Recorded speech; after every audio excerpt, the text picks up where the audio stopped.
Morecroft, and welcome to Letters and Numbers as we get your blood pumping and your brain jumping with a circuit of aerobic words and vigorous figures, and your trainers for this evening. Firstly, the dynamic deducer, Lily Serna. Hello. When it comes to exercise and stuff, Lily, are you kind of dynamic, vigorous, or do you like the calm of yoga? No, vigorous. I get so frustrated in Pilates. I'm like, faster, next position, yeah. Okay, let's get going. Yeah. Welcome, Lily. And the sturdily wordy, David Astle. G'day, Richard. Thank you. How was the weekend? Now, what did you actually hear? Well, unfortunately, I heard a dentist talking in my ear. On Saturday morning, I had an appointment because I had some cementum on my bicuspid, as he explained to me. Uncomfortable. I know. Well, and then he just completely foxed me with jargon. It was incredible to hear about interproximals, which I learnt consequently is the gap between teeth. And he kept on talking about my buccal. And I thought I had buckled teeth, but But that's something to do with the cheek, isn't it? How did you know that?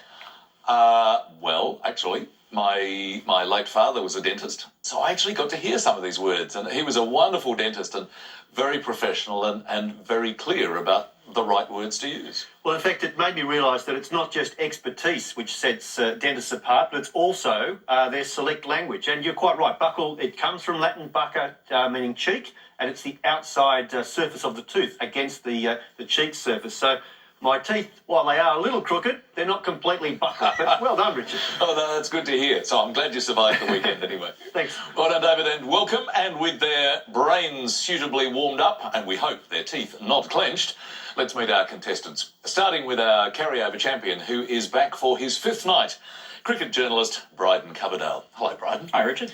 Now, Bryden, you actually spent quite a lot of time on the farm. Was that as a child growing up? Yeah, my parents owned a dairy farm, and I lived there through all my childhood, and then moved to the city. But I heard that you managed somehow, even though you were living on a dairy farm, to avoid ever milking a cow. I did. I think the main reason was because I actually got a job myself off the farm when I was 13, so that managed to get me out of it, I think. Oh, well, we're glad you're staying with us tonight, so welcome back. Thanks. And challenging Bryden is primary school teacher Karen Barber. Hello, Karen. Hi, Richard. Now, you've been very busy lately looking for houses. So what's the typical weekend been for you? Lots of research on the internet on the Friday night and picking out all the possibilities and then walking through them, and they all tend to blend to one. Yeah, does it get confusing, or do you know exactly definitely. what you want? We've got a bit of an idea, but you sort of walk into one and go, oh, that would be nice, and then walk into the next, that would be good too. So you sort of have to cull it down a bit. Oh, well, good luck eventually. Thank you. And welcome tonight. Give them a warm welcome, please. Bryden Coverdale and Karen Barber. The puzzling begins for a new week with the letters game, of course, and Bryden, what would you like? Can I start with a consonant, thanks? Sure, let's start with M. And another? N. And a vowel, please. E. And a consonant? R. And a vowel? I. And a consonant? T. And a vowel? O. And a consonant? G. And could I have another vowel, please? And last letter, E. And our first clock.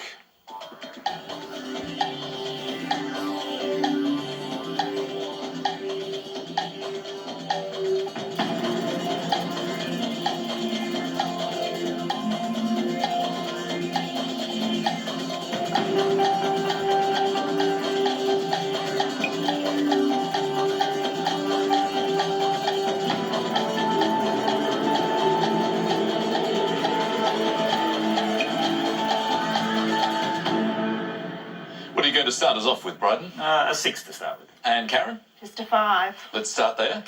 Merit. And yours, Bryden? Goiter. Goiter, a little bit of a thyroid problem on a Monday night. That's right, and it can be with an ER or an RE, so well done, a good 6. If only you had asked for a consonant of that last letter, and had that been an N, mentoring was waiting to be found. I'm desperate to have a Grand Slam week, and I thought this was my chance. I did find regiment, however, R-E-G-I-M-E-N-T, which is a group of soldiers, and comes from Latin regimentum, which means rule. Well found, David, but well done to Bryden, and I start on 6 points. More letters, and Karen, your first chance to choose. Can I start with a consonant, please? Sure. Let's start with L. And another consonant? S. And a vowel? U. And another vowel, please? A. And a consonant? P. And another consonant? H. And a vowel, please? O. And another consonant? K. And a vowel, please. And last letter I. Thanks, Lily. 30 seconds.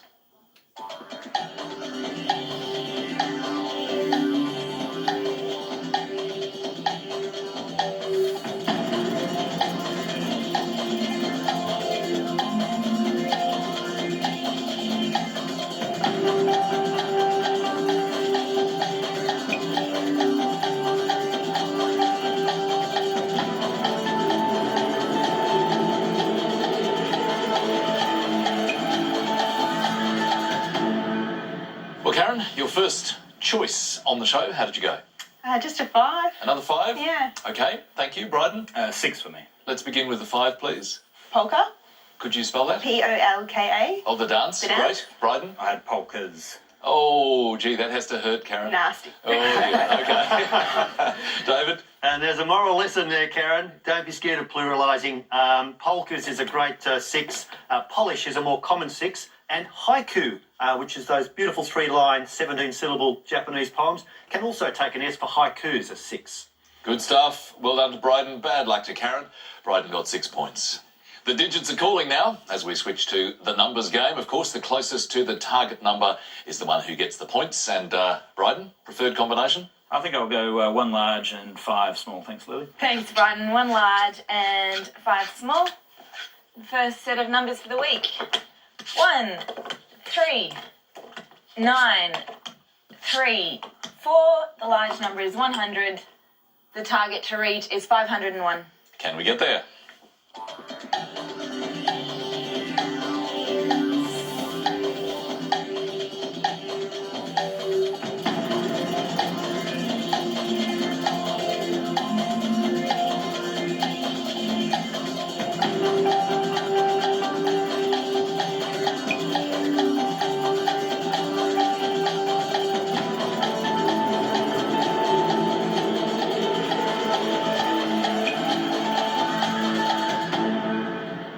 Well, my question was, can we get there? And I think the answer is, yes, we can. Bryden, you were on 501? Yes, 501. And Karen? I was 1 away on 500. 500. Okay, Bryden, take us to the answer. Lily, 4 plus 1 is 5.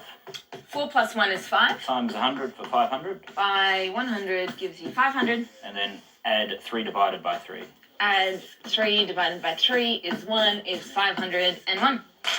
So, straight to the target, Bryden. No troubles there. Did you do it slightly differently, Lily? Yeah, I did. I had a feeling you did. Yeah, 4. I didn't use any tweaking though. I did 4. 9 minus 4 is 5 times 100 plus 1. There were a few options. Yeah. But a good result for Bryden. Great start on a Monday night. 10 points. So, Bryden is leading strongly at the moment on 22. And we are heading for our first break, your first word mix for tonight. It's creek bid. And the clue this time, argued with Edward. Back after this.